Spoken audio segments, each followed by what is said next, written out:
தலைவர் 173 இந்த படத்துடைய அனௌன்ஸ்மெண்ட் வந்து கிட்டத்தட்ட ஒரு வாரத்திலேயே ஒரு அதிர்ச்சியான ஒரு செய்தி. என்ன அப்படின்னா, படத்துடைய இயக்குனர் சுந்தர் சி நான் வந்து விலகிறேன் இந்த படத்துல இருந்து அப்படின்னு சொல்லிட்டு ஒரு அறிக்கை விடுறாரு. அறிக்கை விட்டு ஒரு 10 நிமிஷத்துல இந்த போஸ்டும் டெலீட் செய்யப்படுது. ஸோ இப்போ என்ன ஒரு கேள்வினா, உண்மையாவே அவர் விலகிட்டாரா இல்லை இது தெரியாம எதுவும் போஸ்ட் செய்யப்பட்டிருக்கா அப்படின்னு ஒரு கேள்வி எழுந்தது. பட் ஆனால் இது சுற்றிய பல கேள்விகள் வந்து வைக்கப்பட்டுச்சு. அந்த கேள்விகளுக்கான சில விடைகளுமே பல தரப்புல இருந்து சொல்லப்பட்டுச்சு.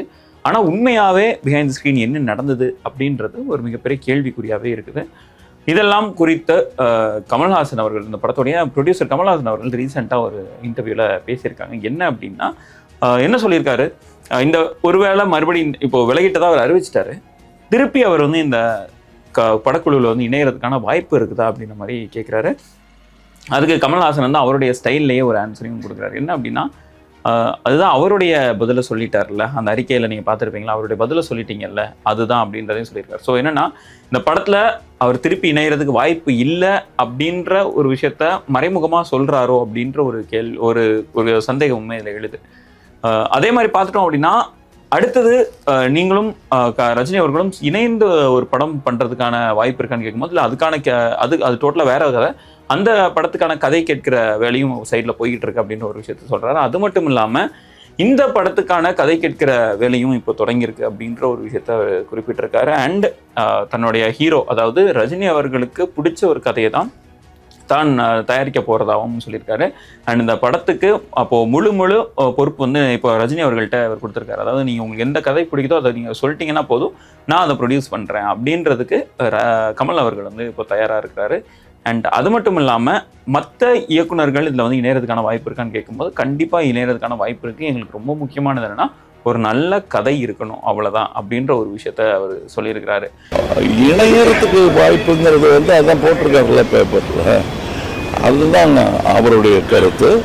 என்னுடைய கருத்து, நான் முதலீட்டாளன், என்னுடைய நட்சத்திரத்துக்கு பிடித்த கதையை எடுப்பது தான் எனக்கு ஆரோக்கியமானது. அதுதான் பண்ணியிருக்கோம். இல்லை, அவருக்கு பிடிக்கிறவர்கள நாங்கள் கதை கேட்டுக்கிட்டே இருப்போம். வாய்ப்பு இருக்கு, எதிர்பார்க்கலாம். கதை நல்லா இருக்கணும், அவ்வளோதான். And coming back to the first question, எதனால சுந்தர் சி அவர்கள் இந்த இதுலேருந்து விலகினார் அப்படின்ற ஒன்று. சுந்தர் சி அவர்கள் விலகினதுக்கு பல காரணங்கள் வந்து பல தரப்புல இருந்து சொல்லப்படுது. சிலர் என்ன சொல்கிறாங்கன்னா, அது பின்னாடி அரசியல் காரணம் இருக்கலாம் அப்படின்ற ஒரு விஷயத்த சொல்கிறாங்க. சிலர் என்ன சொல்கிறாங்கன்னா, ஒருவேளை அந்த ப்ரெஷரை அவர் தாங்க முடியாமல் இந்த இதுலேருந்து நான் விலகிடுறேன் அப்படின்ற மாதிரியான ஒரு விஷயத்த சொல்கிறாங்க. என்னன்னா, இப்போ ரீசெண்டாக நம்ம பார்த்துருப்போம், கூலி படத்துக்கு எந்தெந்த மாதிரியான பாதிப்பு வந்து அந்த இயக்குனருக்கு ஏற்பட்டுச்சு அப்படின்ட்டு. ஸோ அந்த ப்ரெஷரை ஒருவேளை அவர் வேண்டாம் அப்படின்னு நினச்சிட்டதால அவர் இந்த மாதிரியான ஒரு முடிவு எடுத்துட்டதா சிலர் சொல்கிறாங்க. இன்னும் சிலர் என்ன சொல்கிறாங்கன்னா, சுந்தர் சி அவர்களை நம்பி சில ப்ரொடியூசர்ஸ் வந்து பணம் போட்டிருக்காங்க, அந்த கமிட்மெண்ட்டை விட்டுட்டு புதுசாக இன்னொரு கமிட்மெண்ட்டுக்குள்ளே வர்றதுக்கு அவர் யோசிக்கிறாரு, அப்படியே அதனால தான் இந்த படத்துலேருந்து அவர் விலகிறாரு அப்படின்ற ஒரு பதிலையுமே சொல்கிறாங்க. ஸோ இத்தனை அசம்ஷன்ஸ் இருக்குது. ஆனால் உண்மையாகவே அவர் எதனால் விலகினார் அப்படின்றது சுந்தர் சி அவர்களுக்கு மட்டும்தான் தெரியும்.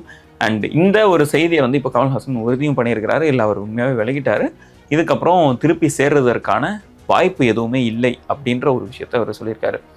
மறுபடியும் பேச்சுவார்த்தை நடத்தப்பட்டுச்சா இல்லையா அப்படின்றத பற்றி எந்த ஒரு தெளிவும் இப்போதைக்கு நமக்கு இல்லை. அண்ட் மேபி பின்னாட்களில் இதில் என்ன நடந்துச்சு, பேக் ஸ்டோரி என்ன அப்படின்றது நமக்கு பொறுமையாக தெரிய வரும் அப்படின்னே நம்ம எதிர்பார்க்கலாம். அண்ட் கமல்ஹாசன் அவர்கள் என்ன சொன்னார் அப்படின்றத வச்சு தான் இந்த ஒரு வீடியோவும் இருக்குது. எதனாலனா, அவர் சொன்ன ஒரு விஷயம் வந்து சில விஷயங்களை இப்போ கிளியர் பண்ணியிருக்க அப்படின்னு மாதிரி சொல்லலாம். ஏன்னா அந்த இதுக்கு முன்னாடி சொன்ன மாதிரி நிறைய கேள்விகள் இருந்துச்சு, அந்த கேள்விகள் எல்லாமே இதில் அவர் ஆன்சர் பண்ணியிருக்காரு அப்படின்றதான் சொல்லும். எக்ஸெப்ட் ஃபார் எதனால சுந்தர் சி விலகினார், யார் எதுவும் அந்த உள்ள எதுவும் பிரச்சனை இருந்துச்சா, இல்லைன்னா எக்ஸ்டர்னலாக எதுவும் பிரச்சனை வந்ததா அப்படின்றது எல்லாத்தையும் நம்ம பொறுத்து தான் பார்க்கணும். அண்ட் இது குறித்து உங்களோட கருத்து என்னன்றதை கீழே கமெண்ட் பண்ணுங்கள். நெக்ஸ்ட் வீடியோவில் மீட் பண்ணுவோம்.